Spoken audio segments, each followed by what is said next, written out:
Alright, this is going to be a quick little recording. I actually had something planned to do to go ahead and go out and do this morning, but this news popped up very suddenly. I was not expecting this.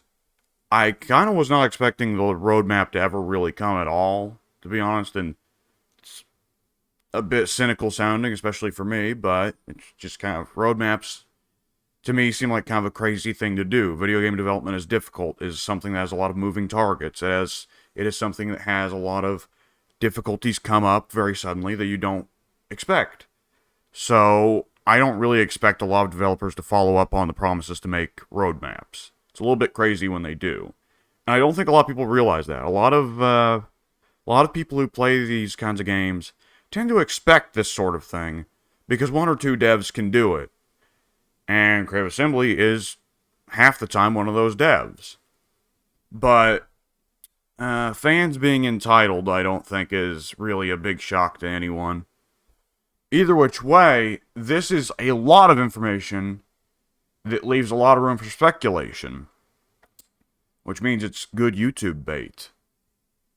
But I just wanted to hit it real quickly because I need to get out of here pretty soon. Yeah, it's the roadmap. We got 3 DLC packs coming, and the Chaos Dwarf Q&A did say, or was it a Q&A? I remember. They revealed at some point during the Chaos Dwarf hype cycle that from now on, for probably a little bit, the Legendary Lord packs are going to be packs of 3 Legendary Lords and then a Legendary Hero. Because, for one thing, all of the new races of Warhammer 3 all need a little bit more on top of what they've got. Except, of course, the Chaos Dwarfs. The Chaos Dwarfs are pretty well released, complete. But on top of that, a lot of the Warhammer 1 races still need a lot of work. And you could probably throw in some stuff for some of the Warhammer 2 races as well, but not too much. The Skaven probably are going to be due for another one. Another DLC, as crazy as that sounds. So, Lord Packs getting a bit more focus was something that made sense. And the decision to go with 3 Legendary Lords and a Legendary Hero allows them to hit these races quicker and not run into the issue that Warhammer 2 did early on in its DLC cycle, where the Lizardmen and Skaven felt like they went forever without getting anything. Though, of course, it's been a year already since Warhammer 3's release with only 2 DLC packs, but that's in large part because of the fact that Warhammer 3 did not release in a state that the fans were as happy with as Creative Assembly expected, I think. And on top of that, of course, COVID. So, nonetheless, now that we've got that rough year out of the way, it looks like we're going to be seeing development probably pick up somewhat. At least we're going to be back to the kind of 2 DLCs a year schedule that Warhammer 2 was used to. Which I think a lot of people developed this bizarre idea, for some reason, that Warhammer 3 was going to have. No, they did say that it was going to have more DLCs, didn't they? Huh. Well, obviously things change. As long as the DLCs are good, I'm not going to complain. So, either which way, we got a summer DLC, a winter DLC, and then a spring of next year DLC. The summer DLC will be apparently a pack of 3 lords, one for Tzeentch, one for Cathay, one for Kislev, and presumably a legendary hero to go with it, as was the pattern established with Chaos Dwarfs. Then the second pack come winter will be Nurgle Empire Dwarfs. The third pack come spring will be Slaanesh and 2 others. It's funny to see Khorne not get the love here, because if you're more of a long-term Warhammer fan, you're probably used to Khorne getting far and away the most favoritism from Games Workshop. So seeing Creative Assembly leave Khorne on the back burner is kind of amusing and also a little bit vindicating. It is curious who will come packaged with Slaanesh. I'm wondering if that might be Khorne. Other than that, I mean, the obvious combo with Slaanesh is elves, of course. But the Wood Elves are pretty well complete. I don't think they're really missing anything except on the tabletop they used to have chariots, and it's unlikely they'll ever add chariots because now they kind of conflict with the army's identity. High Elves really are only missing the Sky Cutter, which was kind of lame. And I guess there's still probably a lot of people who want the Merworm, even though modders have done a wonderful job implementing the Merworm. The Dark Elves, if you're really that intent on getting Tower Guard, I guess. Adding sea helms for the high elves and black arc fleet captains for the dark elves would be great, but there's already a mod adding high elf sea helms. Kataf's excellent high elf sea patrol mod that just released late last month, I think. And there is also, if memory serves, a dark elf black arc fleet master mod that came out near the end of Warhammer 2 and will be getting ported to Warhammer 3 soon. By Shodad, I want to say. And possibly Williamson. Those two work together on a lot of things. And I know that there are some people who are of the view that mods are bad and smelly and low quality and you shouldn't use them. And if you have that view, I disagree. And furthermore, I don't like you. Nonetheless, I'm pretty sure I have at least one friend that has actually said that. But I don't like that friend. Okay. Tzeentch, Cathay, Kislev. That's the most obvious Lord Pack lineup. Changeling has been set up quite a bit. Monkey King has been set up quite a bit. Mother of Stonkia has been set up quite a bit. The legendary hero is a different question, because it's probably going to be a legendary hero for one of these three races.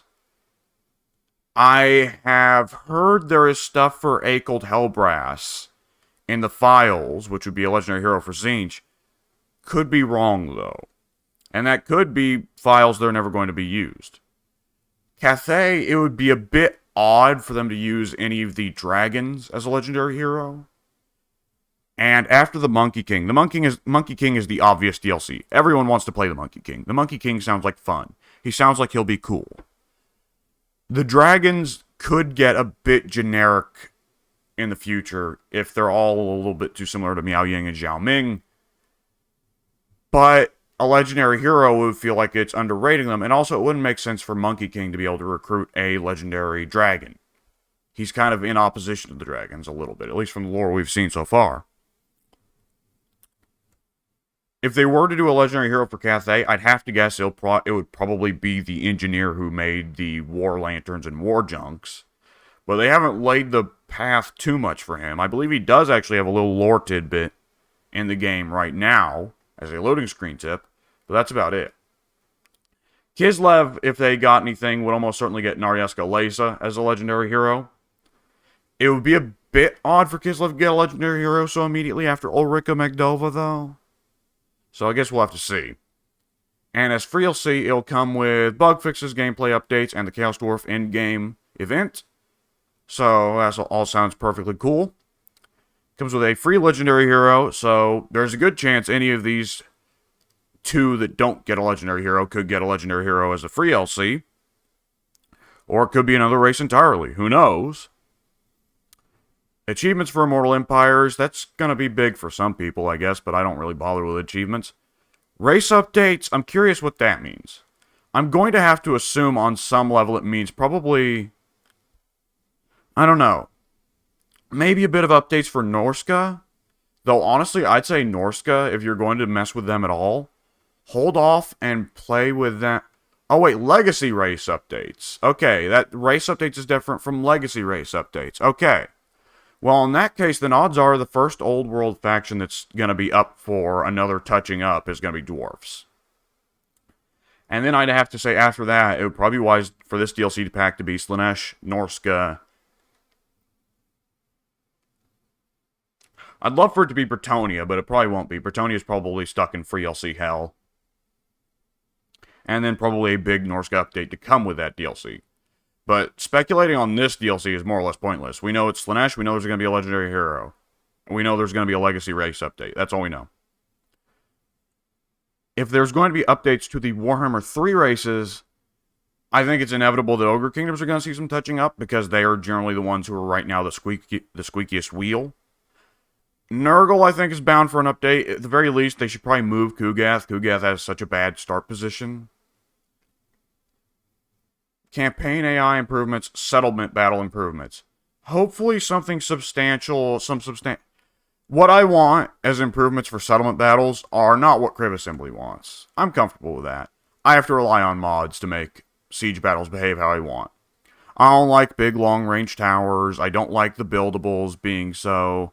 I don't like buildable towers altogether. I don't like how the siege equipment, or more specifically the battering ram, is so useless. I don't like how artillery is so useless in the early phases of a siege that you can't use it to assault the walls like you really should. I don't like that the walls are more or less useless. But at the end of the day, Creative Assembly wants towers to have incredibly long range to encourage fast gameplay, almost certainly. They want ladders to be a thing that everyone gets for free to make it simpler to play sieges if you're casual and don't understand the game too well, you're new to it. And they want buildables to be a system that is something that you can at least do as a defender for whatever reason. And I don't really get it. Ideally, there will be some kind of balance change there that at least will be something I like. I, however, just simply believe at this point, I could be wrong. I'd love to be wrong. But at this point, I simply believe that what I want out of sieges is not what Creative Assembly wants out of sieges. Or at least what someone important at Creative Assembly wants out of sieges. And I am accepting of that. But I would love, and it's not going to happen because it's been this way for years now, I would love for them to make the battering ram not be complete garbage. That would be great. It's not going to happen because they have not touched the battering ram in years and has been garbage for all those years. But I'd love for the battering ram to not be a game mechanic that has no reason to exist. Nonetheless, that's going to be the summer patch and DLC. The winter DLC, so what everyone is naturally calling for is Tamarcon for Nurgle, Elspeth von Draken for the Empire, and for them to combo Nurgle and the Empire together implies that yes, it's going to be Tamarcon versus Elspeth von Draken. The dwarfs are the odd ones out there, because the mainline Karazhan Core dwarfs weren't really participants in the Tamarcon book. The Chaos dwarfs were, and I'd almost be curious to see if they could pull up something from one of the Tamarcon sequel books that never got even off the conceptuals, past the conceptual stage, I believe. If they could do something like that for the Karazhan Core dwarfs, that would be radical. But odds are it's probably a toss-up. I think Joseph Bugman is an obvious legendary hero candidate. And considering the Empire just got Ulrika, I think probably the dwarfs are going to get Joseph Bugman as a legendary hero with this DLC. If he isn't a free LC, which he very well might be, since he's after all tied to Dwarf Rangers, and Dwarf Rangers were a part of the King and the Warlord DLC for Warhammer 1. Nonetheless, besides Joseph Bugman, the answer that generally gets thrown around is Malachi McKyson, which I'm not very fond of as an answer. I mean, he's a cool character. He's very definitely a fun, goofy, Warhammery idea. This suicidal engineer that makes crazy inventions that have a very high chance of getting himself killed. But I think having another Slayer Legendary Lord would devalue Ungrim. And why would you ever pick Ungrim Iron Fist over Malachi McKyson? They're both crazed Slayers, but Malachi McKyson is also a cool, crazy, lovable engineer with a thick Irish accent, I think. Or is it Scottish? I can't remember. Whereas Ungrim is just a Slayer. With a big axe, but a Slayer. I do think that the next Legendary Lord should be a engineer, because an engineer would contrast pretty well with Thoric Ironbrow, who is the most recent Legendary Lord the Dwarfs just got at the end of Warhammer 2, but also show a very different dimension of Dwarf culture that's more, I guess, liberal, you could say, though by Dwarf standards of liberalism versus conservatism and not our modern-day political real-world standards. The answers other than Malachi McKyson for a Dwarf engineer would be Grim Berlikson, who's kind of flat as a character, but he has a cool visual, and he uses a shotgun, which is nice. His dad, Burlick Dammonson, who I don't believe was really of... he had some stories about him, and he used to be the notable engineer legendary lord for the dwarfs before they decided to move his son Grim up. But Burlick, I'd see no chance of happening, because by this point, like, they're still going with 8th edition for most continuity decisions. And Burlick Dammonson, as of 8th edition, was the most conservative engineer and the least interested in making new inventions, which would not make for very fun campaign mechanics. The absolute, just half-court shot, or even full-court shot here, just pie-in-the-sky idea would be if it would be Burlick Dammonson's old friend turned, I guess, rival? I don't know. Sven... What was his name? Sven... The guy that was the dwarf engineer that was part from the old tabletop campaign, The Magnificent Sven. Sven was a wildly radical liberal, I suppose, as dwarfs go, engineer who was making all kinds of crazy inventions that the engineering guild didn't want to support. And eventually he got so sick of the engineering guild's protests, I suppose, in opposition to what he was doing, that he gathered up a crew of dwarfs and humans and Norskins and sailed out to Lustria to, I guess, pretty well build a new Carrick. I don't remember why he went out there to Lustria, but to go out and be a crazed engineer in the jungle by himself, I suppose, only with people who would support him. And he got involved with the Amazons. It was a whole nother thing. Other than that, I actually don't know a whole lot about the Magnificent Sven story. It's one I should probably read up on because it sounds like good old style Warhammer fun. But he would be a crazy option. That would be a lot of fun. I'm willing to bet, though, it's going to be either Grim Berlikson or Malachi Makison. I'm pulling for Grim. There's a good chance it'll be Malachi. It'll also come with a free legendary hero, the Nemesis Crown, which I have to assume is a campaign mechanic. Probably something similar to the Sword of Cain. Whoops, accidentally clicked there. Probably something similar to the Sword of Cain, but for more races. Maybe it'll be a mechanic that just pops up for any given race at any given point as something you can choose to go fight a bunch of people over. It would be weird if it was a bunch of legendary characters from the Nemesis Crown campaign on tabletop, especially considering a lot of them didn't really get fleshed out that much. It'd be a real kick in the balls to the legendary characters mod, considering this been implementing a lot of the Nemesis Crown characters lately. Probably it's going to be a campaign mechanic. Where did the Nemesis Crown campaign take place? It was in the Empire, right? Because, you know, the Empire needs a lot more anarchy going on in its borders. But that's going to be the winter update, and then the spring update, yeah, like I said, not enough to speculate on. If I were to speculate just real quick on units, because this video has already gone on much too long. In terms of units that would come with the Legendary Lords, for Tzeentch, I'm really not too certain.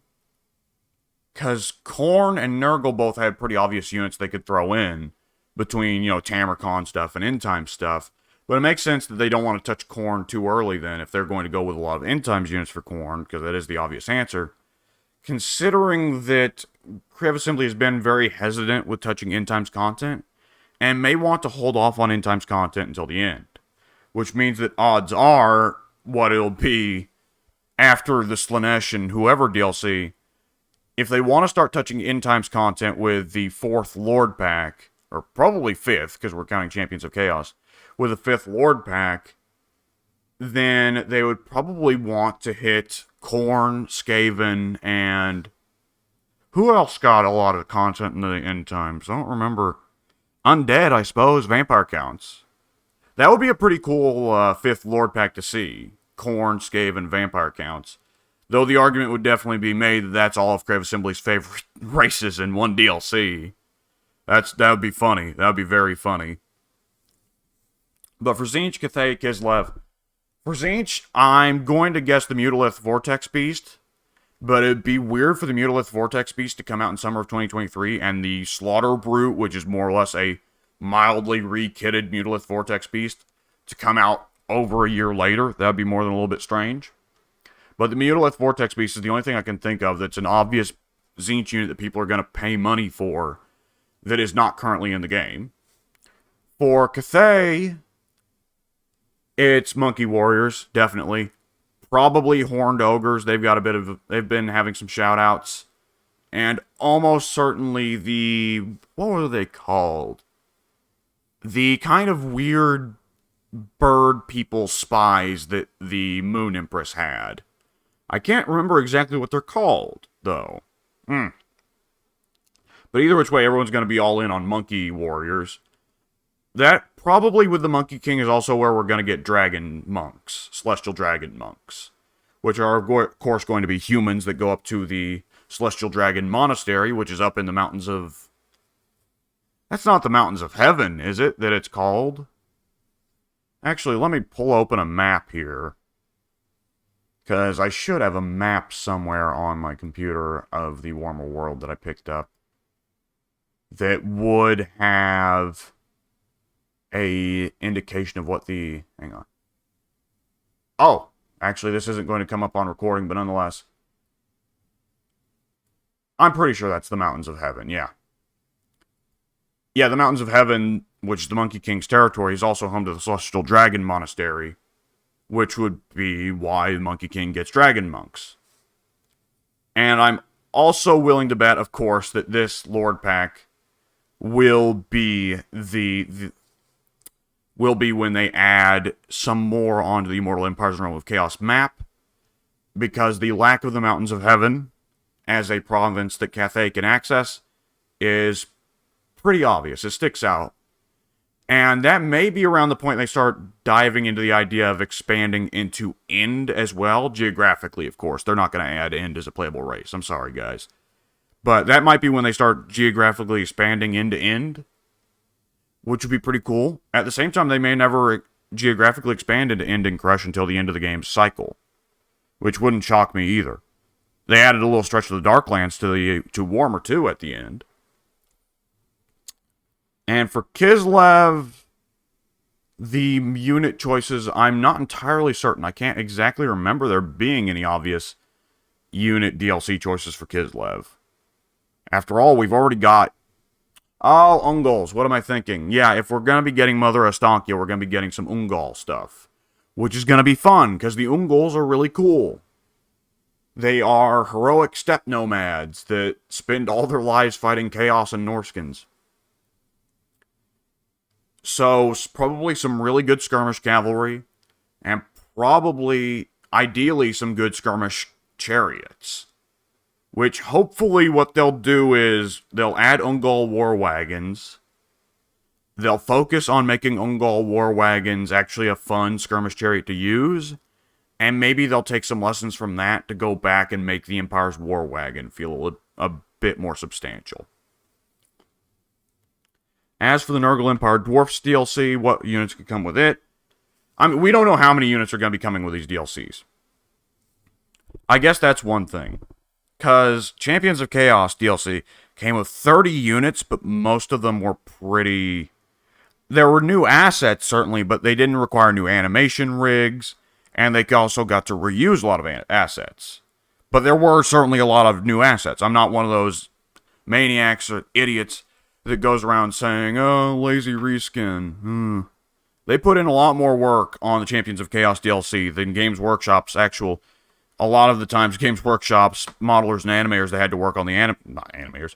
Modelers had to work on the army books, for instance. And you could open up any of the Warriors of Chaos army books from back in the day, and Nurgle Warriors of Chaos were just green Warriors of Chaos. And that's not to accuse the guys at Games Workshop for being lazy either, because they were pretty well just trying to sell the miniatures. Their job wasn't so much to show off the cool custom kits you could make, though they did do a bit of that. Their job was to sell miniatures.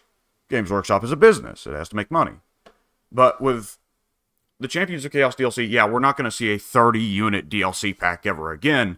That was a special occasion where they could make that many units that were based so heavily off of existing units. And it was great. It was what everybody wanted. Everybody wanted the unique Khorne variant warriors. Well, we already had those. Everybody wanted the unique Tzeentch and Slaanesh and Nurgle variant Chaos Warriors, and it felt very weird that we didn't get them before. The question then, I guess, is going to be, how many units do we get? I'm willing to bet probably 3 or 4 units per race in each of these DLC packs. That adds up about as much as the previous Lord packs did per race. Now there are 3 races. The issue will be that there's probably going to be double the price. These Lord packs are probably going to be $20. And if they only feature 1.5 times as many units while being double the price, that probably will make a lot of people mad, because people do get upset about a lot of these things. People got really upset about Chaos Dwarfs being $25 instead of $20. They'd get upset about this. But we're probably entering into a recession. I'm just going to go ahead and warn everyone. And while it's nice to pretend that Crave Assembly has an infinite amount of money and they can tank the cost and they instead are just bilking you, Crave Assembly is not one of the biggest developers. They need to, at the end of the day, keep a roof over their heads and continue to fund the next few DLCs that we still want. Though I guess I'm a corporate bootlicker or something like that. Nonetheless, yeah, Nurgle Empire Dwarfs. Wow, that was a long tangent. Nurgle Empire Dwarfs. Nurgle's the most obvious one for DLC units. There's plenty in the Tamarcon pack to go with. The big one I can think of, Toad Dragons are the obvious one. They will be very cool. They will probably get a whole new animation skeleton, because there's not really anything in the game right now that looks like them. Very weird wingless dragons that spit acid and have long tongues that reach out and grab you like the Jabberslith's tongue. And they might even make Toad Dragons a mount that you can take for your regular Nurgle Chaos Lords, which would be cool. There will be Bile Trolls, which will of course be Nurgle variant trolls. As a matter of fact, I wouldn't be shocked at all if the regular Warriors of Chaos also get Bile Trolls and Toad Dragons. Well, I wouldn't expect the regular Warriors of Chaos to get Toad Dragons, though it wouldn't shock me either. But I think I wouldn't be surprised at all if the regular Warriors of Chaos get Bile Trolls as a marked variant of regular Trolls. Beyond that, I'm actually having a bit of a brain fart. I cannot remember a lot of the other units that Tamarcon came with. The other big one that everyone would be excited about, except that it's already in the game, is Plague Toads. But they made the decision to put Plague Toads in the game at launch. So, not a whole lot to be excited about there. I guess they could start to explore the idea of end times units, and who knows if they want to do Glockkin in the future, though. I mean, they could definitely sell Blight Kings pretty easily. Everyone wants Blight Kings. Everyone expected Nurgle's Chosen to look like Blight Kings, even though Nurgle's Chosen are not Blight Kings, and Blight Kings are not Nurgle's Chosen. So, Blight Kings, I think, are an obvious selling point. And beyond that, they also had those weird monster rider things that had the mouths. I'm not sure if those were just for legendary heroes, though. Could be wrong. So for Nurgle, there are definitely options. Empire, probably what we're looking at is the Celestial Hurricanum. The Marienburg Landship would not be too much of a shock because it was part of the Empire units in Tamarcon. At the same time, modders have done a fantastic job with the Landship already. And on top of that, it doesn't really fit in the Empire Army list. It is very much an odd duck. It doesn't really make sense for any of the Empire armies except Marienburg or Wissenland to get access to it. It doesn't really make sense why Ostland, for instance, would bust out a Marienburg Landship. Maybe if they hired it out as a mercenary, I don't know. I guess you can make up an excuse, but it just doesn't fit together as cleanly as Wissenland getting to use them during Tamarcon just because they had them recently built, or Marienburg obviously using them because they belong to them. So that would be an odd one. And of course, Knights of the White Wolf and Knights Panther are both options that people have been wanting for a long time. They both would be a bit lower budget, since they would both probably just be reusing previously used animation skeletons. And they would probably not be using that many new assets in terms of, on models that would be put on there. The horse would probably be more or less identical to the existing Empire Knight, Reichsguard Knight, Knight of the Blazing Sun horse and horse barding. Though I wouldn't be shocked, one thing that would not shock me at all, and it would be very, very cool if we got it, would be if this Thrones of Decay DLC, it would be very, very cool if we did get an Empire touching up. Because the Empire, visually, is one of the uglier races in the game right now. Their age is showing pretty badly. And on top of that, they've been needing, since Warhammer 2's launch, for someone to go in and give them more beard colors so that they aren't just all either bleached blonde or... Can they even get brown beards anymore? I feel like we lost that between Warhammer 2 and Warhammer 3. And maybe going through the Empire captains and Empire generals and making them not be old ancient grandpas with big gray beards that are very obviously look like a single piece of plastic. That'd be nice. Because the Warriors of Chaos, the standard Warriors of Chaos got a very nice visual makeover. with the Champions of Chaos DLC, so I'd love to see the Empire get the same. For dwarfs, the dwarfs are one of the simplest. Everyone wants rune golems, and those could be a standard monster, or they could be a monstrous infantry. Either one would be cool, and whichever one Crib Assembly doesn't do, the modders will do. Everybody wants the Thunder Barge. Why would you not want a crazy dwarf zeppelin? And I mentioned Malachi McKyson earlier. People are probably going to want the Troll Hewer. The Troll Hewer was supposed to be a Regiment of Renown on the tabletop, but I would not be shocked at all if it's turned into a standard unit. Especially considering as a Regiment of Renown on its own, it's not really that impressive.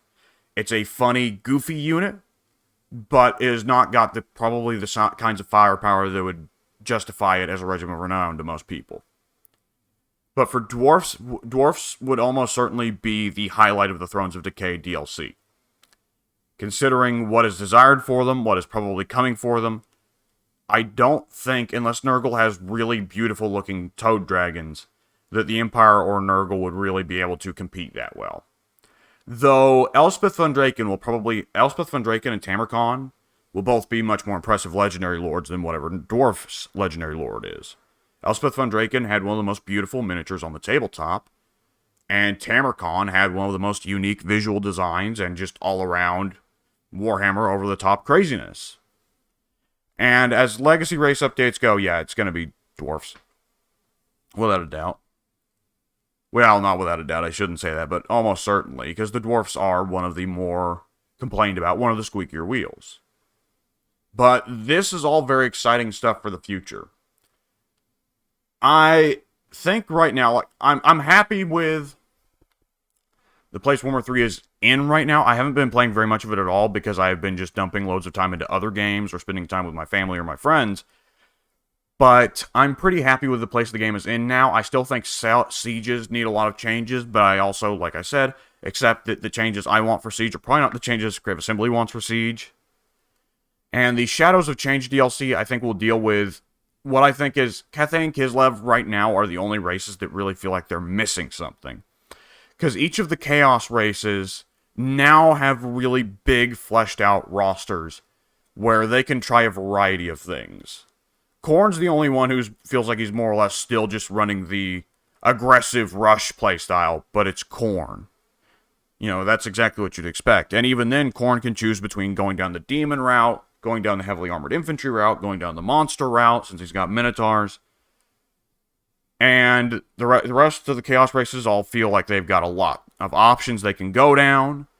Ogre Kingdoms, it's sad to be missing the Yetis and the Thunder Tusks, but I think that the Ogre Kingdoms, in terms of having roster diversity and a lot of options they can pursue, a lot of army playstyles they can go with, I think the Ogre Kingdoms are one of the most fun races to play in the game.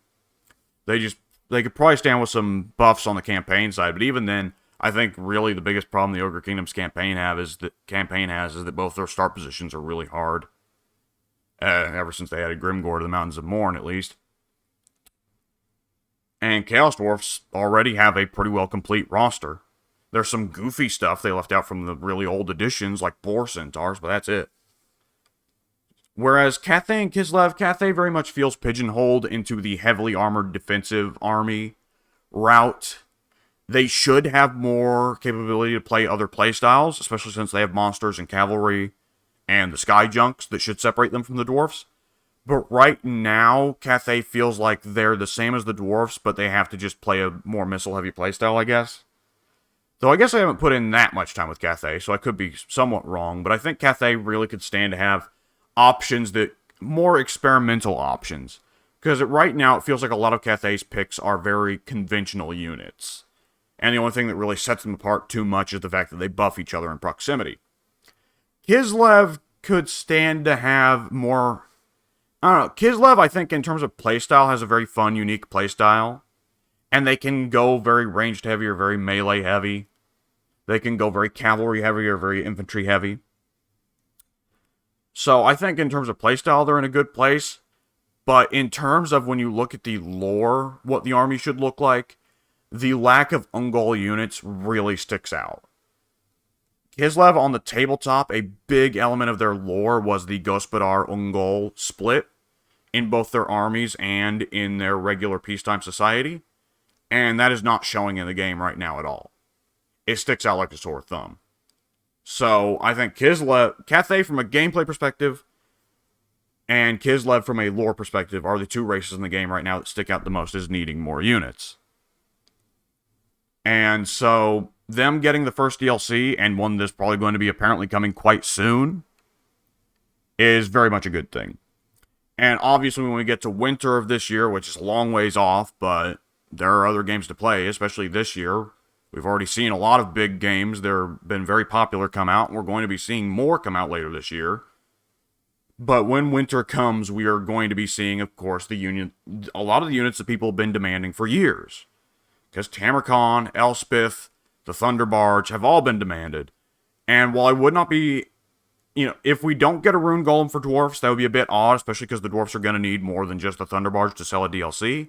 The Thunder Barge is guaranteed. We are not seeing the Thunder Barge. It's just the obvious pick there, and it's something that contributes to the Dwarfs, gives them a big money unit they can go for, while at the same time not messing with their playstyle too much. Because not to keep this going for too much longer, but I'll hit this real quick, because it's going to be the very last thing I say. For the Dwarfs, part of what's goofy about giving them big centerpiece units, I actually had the same problem for Kislev. Kislev, I always thought it was a bit odd for them to add the Elemental Bear, since Kislev on the tabletop was very much a grounded infantry and cavalry-based army, not really a monster-based army. But it's kind of inevitable that every race in this game is going to get at some point a big money centerpiece. That's just what they do. For the Dwarfs, they have such a gameplay focus on heavy infantry, and not cavalry, not monsters, not anything that moves too quickly except for gyrocopters, not any one unit that's powerful enough to just plow through an enemy army. The Dwarfs have always been about build a firm, steady box and outlast the opponents.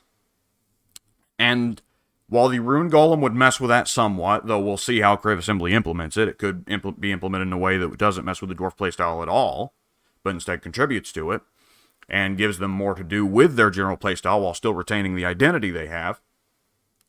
The Thunder Barge does not mess with the Dwarf identity at all. It gives them a new tool to play with, and probably a new avenue to go down in terms of Air Force, missile heavy, a bit more skirmishy than standard Dwarf playstyle. But the Thunder Barge is not a big, impressive melee unit. It is a big, impressive flying missile platform. In melee, the overwhelming majority of flying units, I'm willing to bet, are going to beat the Thunder Barge. And if you try to fly the Thunder Barge down onto the ground into melee, it probably ain't going to be that effective either. The Thunder Barge is not some big monster that suddenly gives the Dwarfs a more aggressive, rapid-fire, flank-heavy, penetrate through the enemy lines, rush playstyle that wouldn't fit for them at all. It would contribute to the Dwarfs' playstyle of either, skirmishers, flying skirmishers and rangers and the like, or even the heavy defense playstyle, because the Thunder Barge could totally just be sat flying over a defensive block formation that the Dwarfs would have, and just shooting at people. So, there's a lot of cool stuff here on this DLC roadmap. I'm very happy with this. And I am curious when that Shadows of Change DLC is going to come. Because they said it would be late second quarter of 2023, right? That could be June. If we got another DLC after only 2 months, that'd be crazy. Whew. I certainly wouldn't be complaining, though. The Monkey King is rad. The Changeling, I'm sure, would also be cool. But I've been waiting for Ungol stuff for the Kislevs. Ungol stuff for Kislev for so long that they would definitely take my attention. Especially if with Ostankya in charge, there'd be something great about playing evil grandma. Not enough badass grandmas in video games, you ask me. Either which way, I should go ahead and wrap things up because this has gone on way too long. I will see y'all later, and I will go outside and probably be in a bit of trouble for taking so long. Later, folks.